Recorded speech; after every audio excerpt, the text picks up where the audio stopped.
தமிழ்ல வந்த திரைப்படங்கள் ஹிட் ஆயிடுச்சு அப்படின்னாலும், தெலுங்குல வந்த திரைப்படங்கள் ஹிட் ஆயிடுச்சு அப்படின்னாலும், அந்த மொழியிலேருந்து இந்த மொழிக்கு, இந்த மொழியிலேருந்து அந்த மொழிக்கு படங்கள ரீமேக் பண்றது இப்பல்லாம் சாதாரண விஷயமா ஆயிடுச்சு.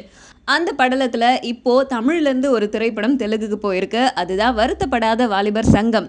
இந்த படத்துல சிவகார்த்திகேயன், சூரி, ஸ்ரீதிவ்யா, அதுக்கப்புறம் சத்யராஜ் முக்கியமான கேரக்டர்லலாம் நடிச்சிருந்தாங்க. இந்த படத்துடைய வெற்றியை தொடர்ந்து இந்த படம் தெலுங்குலயும் எடுக்கப்பட்டாங்க. கரண் டீகா அப்படிங்கிற பேர்ல.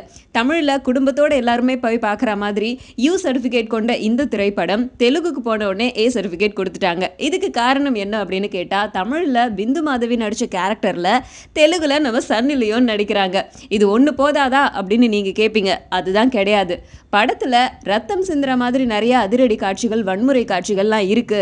இது எல்லாத்தையுமே நீங்க நீக்குனீங்க அப்படின்னா உங்களுக்கு யூ சர்டிஃபிகேட் நாங்க தருவோம்னு சென்சார் போர்டு சொல்லியிருக்காங்க. ஆனா அந்த காட்சிகள் எல்லாம் படத்துக்கு ரொம்ப முக்கியமான காட்சிகள் அப்படிங்கிறதுனால அதை நீக்க முடியாதுன்னு சொல்லிட்டதுனால வேற வழியே இல்லை, நாங்க ஏ சர்டிஃபிகேட் தான் கொடுப்போம் அப்படின்னு சொல்லி சென்சார் போர்டு ஏ சர்டிஃபிகேட் கொடுத்துருக்காங்க இந்த படத்துக்கு. அண்ட் இன்னொரு முக்கியமான விஷயம், இந்த படத்துல சன்னி லியோனுக்கு ஒரு பாடல் காட்சி வேற இருக்காம். அந்த பாடல்ல படு கவர்ச்சியா நடிச்சிருக்காங்களாம் சன்னி லியோன். ஆனா அதெல்லாம் விட்டுட்டு வன்முறை காட்சிகளுக்கு மட்டும் இவங்க ஏ சர்டிஃபிகேட் கொடுத்துருக்காங்களே அப்படின்னு ஒரு கொஸ்டினும் நமக்கு எழுது.